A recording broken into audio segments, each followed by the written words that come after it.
Hello everyone, welcome back to my YouTube channel Technical Civil orbit.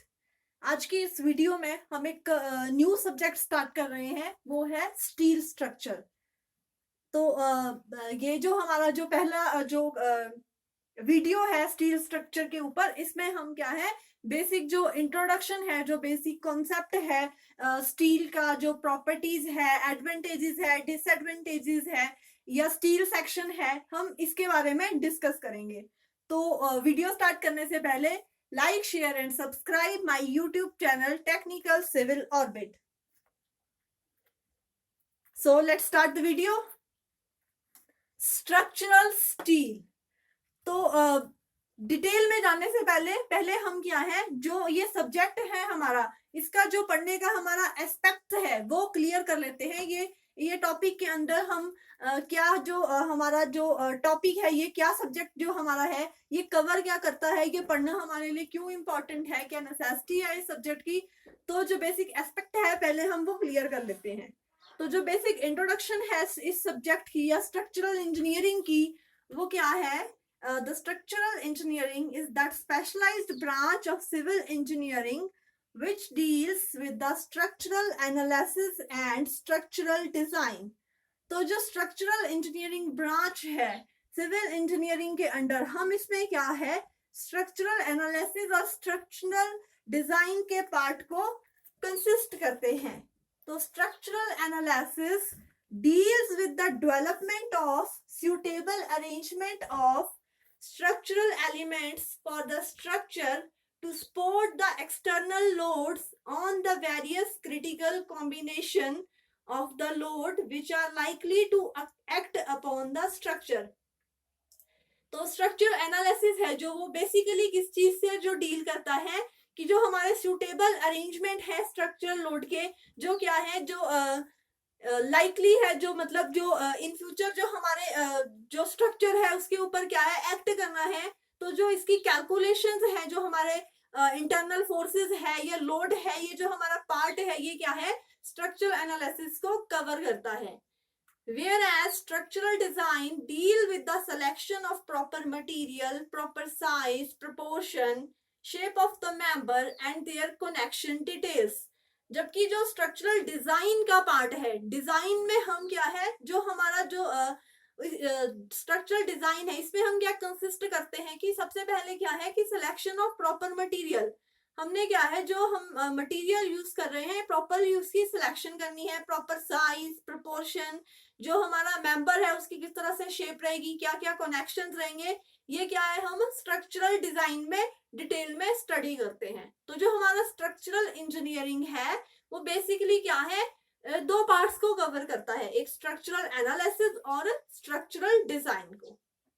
अब बात करते हैं कि जो स्टील है, स्ट्रक्चरल स्टील है, स्टील की क्या प्रॉपर्टीज हैं, क्या सेक्शंस हैं, अब हम इसको जानने का प्रयास करते हैं। व्हाट स्टील इज, स्टील क्या है? It is an alloy of iron and carbon. Carbon की क्या है बहुत कम परसेंटेज रहती है, और इसमें क्या है अदर एलिमेंट्स भी एडेड हैं। कौन कौन से एलिमेंट्स एडेड है? Silicon, phosphorus and sulphur in varying proportion. Steel क्या है जो जनरली हम मैन्युफैक्चर करते हैं, इसको क्या है हम open hearth process, electrical process, basic oxygen process, इनसे क्या है हम इसको मैन्युफैक्चर करते हैं। अब हमने क्या पढ़ा कि स्टील क्या है, एक कॉम्बिनेशन, ये है एक alloy of iron and carbon. जो हमारा प्योर आयरन है, प्योर आयरन क्या है, ये इसकी जो प्रॉपर्टी है ये क्या है बहुत ही सॉफ्ट है, इसलिए इसमें हम क्या है जब कार्बन ऐड करते हैं, जब क्या है when carbon is added to iron it forms iron carbide. Pure iron जो है ये क्या है बहुत सॉफ्ट है, इसलिए इसमें क्या है हम कार्बन ऐड करते हैं। जब इसमें क्या है कार्बन ऐड किया जाता है तो ये क्या है कार्बाइड, आयरन कार्बाइड बन जाता है। This is known as cementite. The percentage of carbon in steel is the important factor in governing its properties and uses. जो परसेंटेज है कार्बन की वो क्या है एक इंपॉर्टेंट फैक्टर है स्टील की प्रॉपर्टी के लिए और इसके यूजेस के लिए। जो हमारी स्टील की जो स्टील में जो हमारे कार्बन की जो लिमिट है, मैक्सिमम लिमिट कितनी है हमारे 1.5% है. As the percentage of carbon increased in making of steel, the strength increases, but on the other hand the ductility decreases. जैसे क्या है, हम परसेंटेज कार्बन की इंक्रीज करते हैं स्टील बनाने के लिए, इसके साथ क्या है, कार्बन की परसेंटेज इंक्रीज हो रही है, पैरेलली क्या है, हमारी स्टील की स्ट्रेंथ भी इंक्रीज हो रही है, but on other hand strength increase, ductility decreases. तो इसलिए जो हमारा जो कार्बन है, ये क्या है, हमारा एक इंपॉर्टेंट फैक्टर है.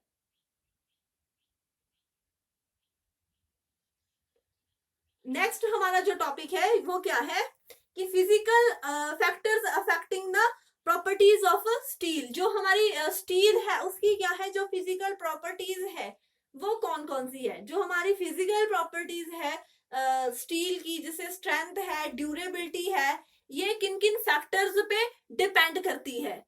जो हमारे फैक्टर्स जो अफेक्ट करते हैं फिजिकल प्रॉपर्टीज को, वो है, first one is type of heat treatment, percentage of carbon, percentage of impurities. सबसे पहले क्या है हमारा, जैसे हमने अर्लियर भी पढ़ा कि जो परसेंटेज ऑफ कार्बन है ये क्या है, स्टील को बनाने में एक इम्पॉर्टेंट रोल प्ले करती है. जैसे कार्बन की परसेंटेज इंक्रीजेस होती है, इसमें क्या है, स्ट्रेंथ इंक्रीज होती है, but on other hand ductility decrease होती है. तो इसलिए जब हमने कार्बन को ऐड करना है स्टील बनाने के लिए, तो हमने इसकी परसेंटेज का बहुत ध्यान रखना है कि इसकी जो परसेंटेज है ये 1.5% से ज्यादा एक्सीड ना करे, सो दैट कि क्या है, जो हमारा स्टील है वो उसके जो बेसिक प्रॉपर्टीज है, जो ड्यूरेबिलिटी फैक्टर है या स्ट्रेंथ है, उस पे क्या है, इसका इफेक्ट ना पड़े. नेक्स्ट है परसेंटेज ऑफ इम्प्योरिटीज. इसमें क्या है, हमारी जो इम्प्योरिटीज एडेड है वो है सिलिकॉन, सल्फर, फास्फोरस, मैग्नीज. तो ये जो परसेंटेज है, जैसे सिलिकॉन है, सिलिकॉन की जो परसेंटेज है ये 0.3 to 0.4% रहती है स्टील के पार्ट में. तो it increases elasticity and strength of steel without much reduction in its elasticity. तो इसी तरह से क्या है, जो परसेंटेज सल्फर की है वो कितनी वैरी करती है, 0.02 to 0.10%. But if the percentage of the sulfur increases beyond permissible limit, then it decreases the strength and ductility of steel. इसमें क्या है, phosphorus is not helpful in improving the strength of the steel. In fact, it is harmful. Phosphorus क्या है, ये harmful है steel के लिए, because it reduces the toughness, strength and durability of steel. Therefore, the percentage of phosphorus should be limited to 0.12%. Last one क्या है हमारा, type of heat treatment. Heat treatment क्या है हमारा, कि heat treatment used in the manufacturing of steel is governing factor and control its physical properties. The heat treatment hardens the outer shell whereas the inner gum remains soft. This type of treatment gives dual advantage of strength and ductility. जो हमारा heat treatment है ये क्या है, steel की manufacturing के लिए एक क्या है, इंपॉर्टेंट फैक्टर है, और ये फिजिकल प्रॉपर्टीज में भी एक बहुत इंपॉर्टेंट रोल प्ले करता है. जो हीट ट्रीटमेंट है इस पे क्या है, हमारी हार्डनेस डिपेंड करती है, और जो हीट ट्रीटमेंट है ये क्या है, ड्यूल रोल प्ले करता है स्ट्रेंथ और डक्टिलिटी के. जो एडवांटेज है जो इसका, ये क्या है, स्ट्रेंथ, और जो हमारे डक्टिलिटी है इसमें भी क्या है, इसका एक इंपॉर्टेंट रोल रहता है. नेक्स्ट हमारा क्या है, जो मैकेनिकल प्रॉपर्टीज है स्टील की. मैकेनिकल प्रॉपर्टीज कौन कौन सी है स्टील की, इलास्टिसिटी है, प्लास्टिसिटी है, डक्टिलिटी, मैलिएबिलिटी, हार्डनेस, टफनेस. तो ये जो है हमारी फिजिकल प्रॉपर्टीज है स्टील की. ये सारी जो टर्म्स हैं, I think most of the student ने स्ट्रेंथ ऑफ मटेरियल सब्जेक्ट आपका लास्ट सेमेस्टर में होगा, उसमें भी आपने ये टर्म्स जरूर पढ़ी होंगी. फिर भी हम इन सारी टर्म्स को एक बार फिर से रिवाइज कर लेते हैं. व्हाट इलास्टिसिटी इज, इलास्टिसिटी क्या है, elasticity is the property of steel या any material by virtue of which It regains its original shape and size on the removal of load. Structural steel must have elasticity. Elasticity क्या property है? जब हम क्या है किसी चीज पे लोड अप्लाई करते हैं, कोई हमारा मटेरियल है, कोई ऑब्जेक्ट है, हम उस पे लोड अप्लाई कर रहे हैं, लोड अप्लाई करने के बाद जब हम क्या है लोड रिमूव कर रहे हैं, जब हमने लोड अप्लाई किया तो जो इसकी शेप है या साइज है उसमें क्या है चेंजेस आए, बट जब हम लोड रिमूव करते हैं तो ये क्या है वापस से अपनी ओरिजिनल शेप को रीगेन कर लेता है. That property is elasticity. ये क्या है इलास्टिसिटी की प्रॉपर्टी है. तो जो हमारा स्ट्रक्चरल स्टील है must possess the property of elasticity. What next is plasticity. Plasticity क्या है? Structural steel to certain extent should be plastic in nature. Plasticity is the property of steel by virtue of which it retains the deformed shape even after the removal of the applied load. That is, it does not come back to its original shape and size on the removal of load. Plasticity क्या है हमारी? ये elasticity के बिल्कुल opposite property है. Elasticity में क्या था, जब हम लोड रिमूव कर लेते हैं तो जो हमारा ऑब्जेक्ट है, जो हमारा मटेरियल है, वो वापस से अपनी ओरिजिनल शेप को रिगेन कर लेता है. But in case of plasticity जो हमारा मटेरियल है, जो हमारा ऑब्जेक्ट है, ये अपनी जो ओरिजिनल शेप है, साइज है, उसको दोबारा से रिगेन नहीं कर पाता है. ये जो इसकी ओरिजिनल शेप साइज है इसमें ये वापस से नहीं आ पाता है. जब हम क्या है लोड रिमूव कर लेते हैं तो जो उसमें चेंजेस आते हैं वो कांस्टेंट रह जाते हैं. इसको हम क्या है फिर चेंज नहीं कर सकते हैं after the removal of the load. तो that property is plastic property. That is तो इसमें क्या है कि जो मटेरियल है, कोई भी मटेरियल ऐसा नहीं होता कि वो परफेक्टली इलास्टिक हो या परफेक्टली प्लास्टिक हो या रिजिड इन नेचर हो. हम जो ऐसा कोई मटेरियल नहीं होता है. जो हमारा स्ट्रक्चरल स्टील है कुछ एक्सटेंट तक उसमें क्या है प्लास्टिक नेचर होता है. Next is ductility. डक्टिलिटी कौन सी प्रॉपर्टी है? Ductility is an essential property of steel as it helps in uniform distribution of stress, thereby reducing the stress concentration. Hence, ductility may be defined as the property of steel by virtue of which it can be drawn into thin wires permeability without breaking on the application of tensile load. Ductility कौन सी property है? Ductility वो property है जिसके द्वारा हम क्या कर सकते हैं कि जो हमारी थिन वायर्स है, जो हमारा स्टील है, उसके उसमें क्या है हम उसको थिन वायर्स में चेंज कर सकते हैं. जब हम क्या है लोड अप्लाई करते हैं तो वो क्या है थिन वायर्स में हम इसको चेंज कर सकते हैं. इसमें क्या है जब हम लोड अप्लाई कर रहे हैं, ये जो स्टील का सेक्शन है, जब ये थिन वायर्स में चेंज हो रहा है, इसमें क्या है कोई एलोंगेशन नहीं है, कोई ब्रेकिंग नहीं है, कोई रप्चर नहीं है. That property is known as ductility.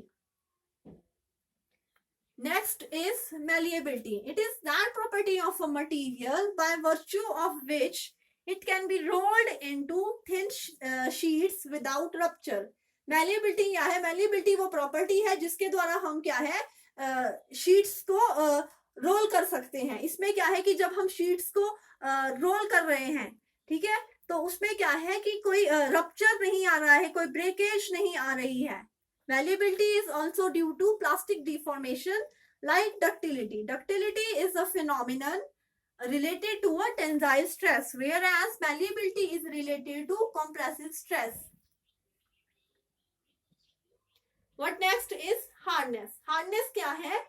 It is the property of a material by virtue of which it can resist abrasion, machining, scratching and indentations, etc. जो हमारी हार्डनेस है ये स्टील की कौन सी प्रॉपर्टी है जिसके द्वारा हम क्या है इसमें ये रेजिस्ट कर पा रहा है. किन चीजों कौन सी एक्शंस को रेजिस्ट कर पा रहा है? वियर एंड टियर इफेक्ट को रेजिस्ट कर पा रहा है. इसमें क्या है स्क्रैचिंग है, इंडेंटेशन है, ये सारे जो फैक्टर्स हैं इनको क्या है ये रेजिस्ट कर पा रहा है. That property is hardness. It is usually expressed in relation to the hardness of other material. Hardness क्यों है हमारी? Hardness decreases with increase in temperature. Hardness कब डिक्रीज होती है? जब क्या है हमारा टेम्परेचर में इंक्रीज आता है. लास्टली क्या है हमारा toughness. What toughness is? Toughness is the property in steel by virtue of which it can be bent, twisted or stretched under a high stress before failure. Toughness क्या होती है? Toughness वो property है जिसके द्वारा हम क्या कर सकते हैं, जो हमारा अवेलेबल स्टील मटेरियल है उसको क्या है, हम बेंड कर सकते हैं, ट्विस्ट कर सकते हैं या स्ट्रेच कर सकते हैं एक हाई स्ट्रेस पे। बिफोर फेलर जो हमने बेंड किया, ट्विस्ट किया, स्ट्रेच हुआ, दैट प्रॉपर्टी इज टफनेस। मतलब हम अगर बेंड कर रहे हैं, बेंड करते हुए अगर इसमें क्या है, फेलर आ गया, ठीक है, जो फेलर की कंडीशन से पहले जो हमारा स्टेज है, that is toughness. The modulus of the toughness may be obtained from the total area covered under stress strain curve from starting point up to the failure point.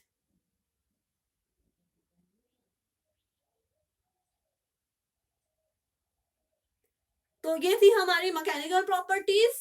I hope आपको ये जो concept है हमारा physical properties के जो factor जो हमारे effect किए या जो मैकेनिकल प्रॉपर्टीज थी स्टील की, वो आपको क्लियरली अंडरस्टैंडेबल होगी। नेक्स्ट जो हम इसमें स्टडी करेंगे, that is stress strain relationship of mild steel.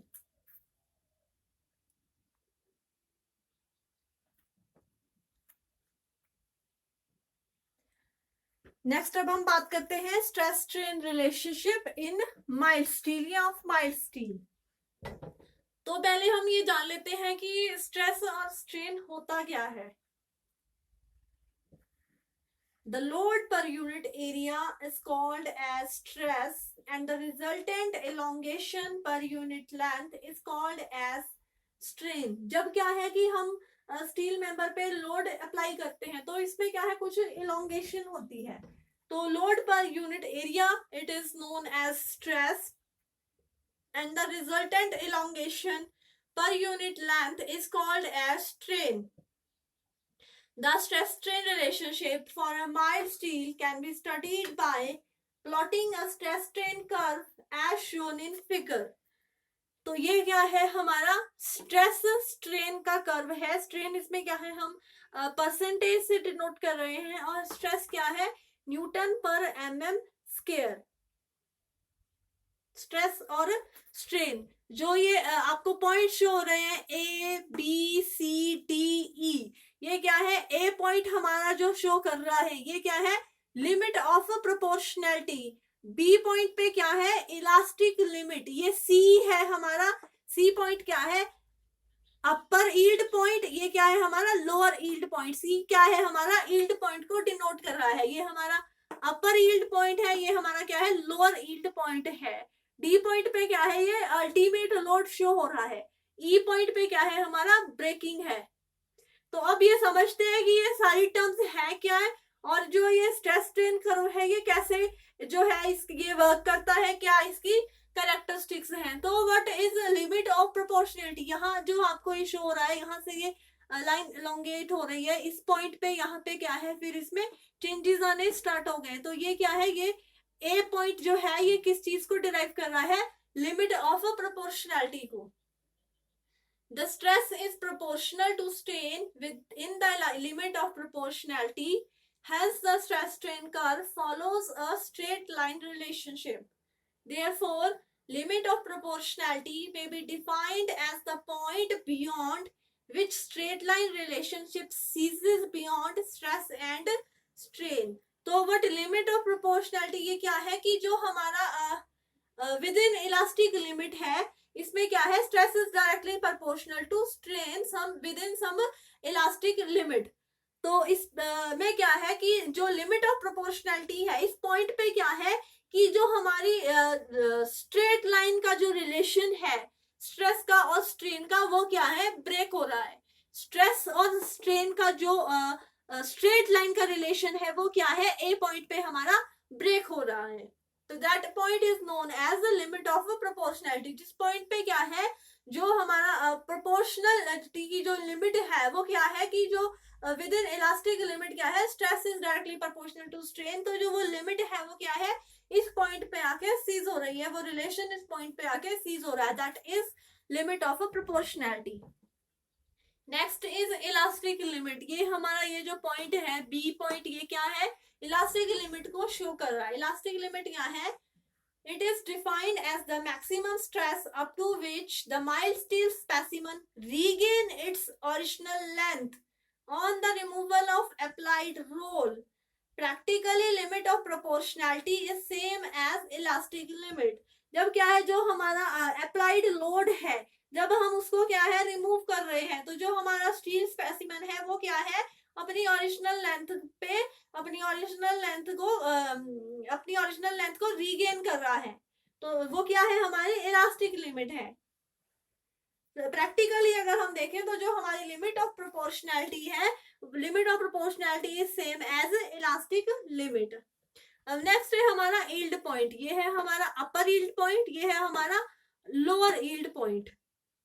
तो अब यील्ड पॉइंट है क्या है?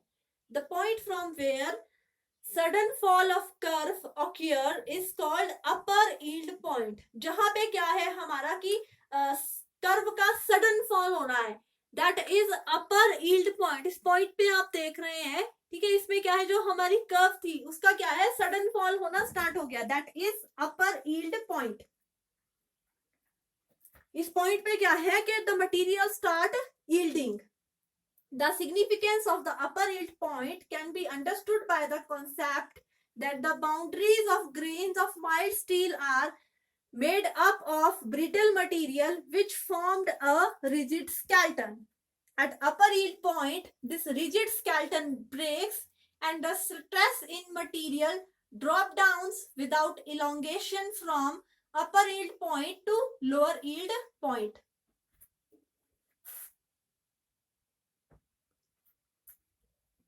इसमें क्या है, जो ये कॉन्सेप्ट है ये क्या हमें बता रहा है कि जो अपर यील्ड पॉइंट है, इस पॉइंट पे क्या है, जो रिजिड स्केलेटन है वो क्या है, ब्रेक होने स्टार्ट हो गए हैं, और वो क्या है, जो हमारा स्ट्रेस मटेरियल है वो ड्रॉप डाउन होना शुरू हो गया। उसमें क्या है, बिना किसी इलोंगेशन के जो हमारा जो अपर यील्ड पॉइंट है वो क्या है, लोअर लेवल पे जाना स्टार्ट हो गया, that is upper and lower yield point. But ultimate load is, ये डी जो हमारा पॉइंट है ये क्या है, लोड को बता रहा है। इस पॉइंट पे क्या है, हमारा अल्टीमेट लोड है। What ultimate load is, it may be defined as the maximum load which can be placed prior to the failure और breaking off specimen. Ultimate load क्या है, ये एक मैक्सिमम लिमिट है एक ऑब्जेक्ट की, एक मटेरियल की, के फेल होने से पहले जितना लोड ये विथस्टैंड कर सकता है। जो मैक्सिमम लोड जो फेलर से पहले जो ये स्पेसिमन जो है ये स्टैंड कर रहा है, तो वो लोड जो हम अप्लाई कर रहे हैं that is ultimate load. Next क्या है कि नेक्स्ट इसमें क्या है, ब्रेकिंग आ गई है, इसकी जो लिमिट थी वो क्या है, खत्म हो गई है। एक मैक्सिमम लिमिट तक हम इसमें लोड डाल सकते हैं, उसके बाद क्या है, इसमें फेलर आना स्टार्ट हो गया।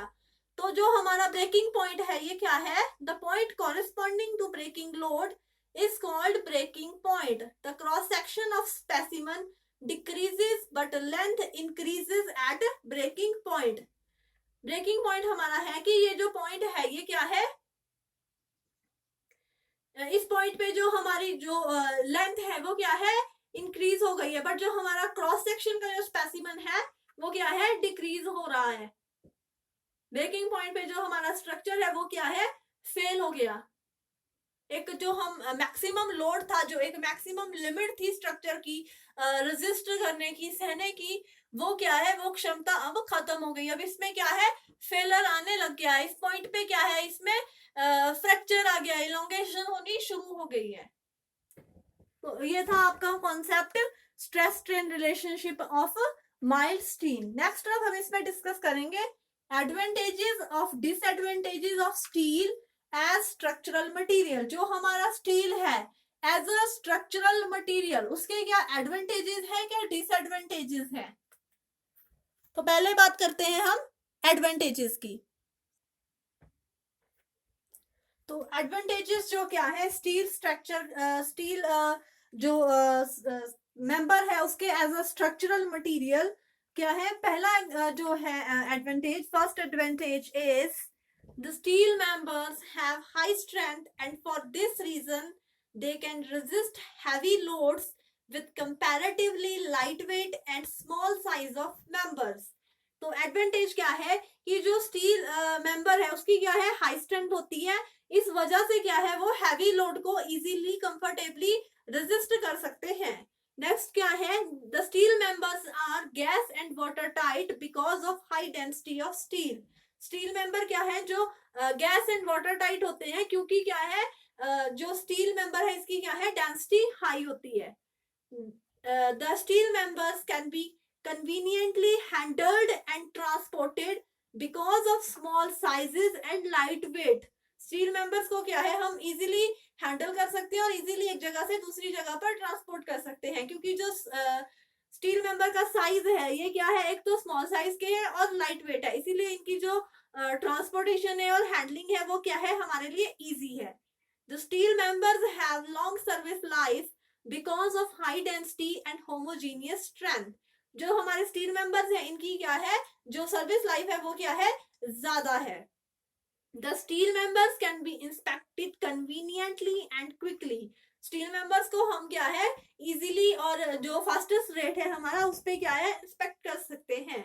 ए properly maintained steel structure have a long life. अगर हम क्या है प्रॉपर्ली मेंटेनेंस रखें तो जो स्टील स्ट्रक्चर है उसकी क्या है एक लॉन्ग लाइफ है. Steel members can be easily replaced, assembled and disassembled. जो हमारा स्टील मेंबर्स है इसको क्या है हम इजीली रिप्लेस कर सकते हैं, इजीली इसमें क्या है असेंबल एंड डिसअसेंबल्ड. अगर हमने क्या है इसमें जो कुछ पार्ट है वो क्या है असेंबल करना है या कोई जो हमारा मेंबर है उस सेक्शन से कोई पार्ट को हमें डिसअसेंबल करना है तो वो भी क्या है हमारे लिए वर्क इजी है. इसमें क्या है जो एडिशन और अल्ट्रेशन है स्टील स्ट्रक्चर में वो हम बहुत इजीली कर सकते हैं. तो जो हमारा स्टील स्ट्रक्चर है being a ductile material does not have sudden failure, rather it gives clear indication by deflection before failure. तो ये थे हमारे advantages of steel as a structural material. अब हम क्या है disadvantages of steel as a structural material discuss करते हैं. तो फर्स्टली क्या है जो इनिशियल कॉस्ट है स्टील स्ट्रक्चर की वो बहुत ज्यादा है. The initial cost of steel structure is high. Next क्या है हमारा, the steel members are prone to erosion, therefore they require some frequent treatment like painting and other methods for their protection. Steel members में क्या है कि इसमें हमें थोड़ी सी जो ट्रीटमेंट है वो थोड़ी सी एक्स्ट्रा करनी पड़ती है, जैसे हमें क्या है पेंटिंग वगैरह करनी पड़ती है तो ताकि हम इसको क्या है क्रोजन से बचा सके, इसमें जंग ना लगे. तो ये जो हमारे जो चार्जेस है ये थोड़े से हमें एक्स्ट्रा इसकी कॉस्ट पड़ जाती है. तो ये था हमारा concept advantages and disadvantages of steel as a structural member. Next जो इस वीडियो का पार्ट आएगा इसमें हम डिस्कस करेंगे प्रॉपर्टीज ऑफ स्ट्रक्चरल स्टील. और स्ट्रक्चरल स्टील जो सेक्शन है, स्ट्रक्चरल स्टील सेक्शन क्या होता है, जो टाइप्स है स्ट्रक्चरल स्टील सेक्शन की वो कौन कौन सी है वो हम नेक्स्ट वीडियो में डिस्कस करेंगे.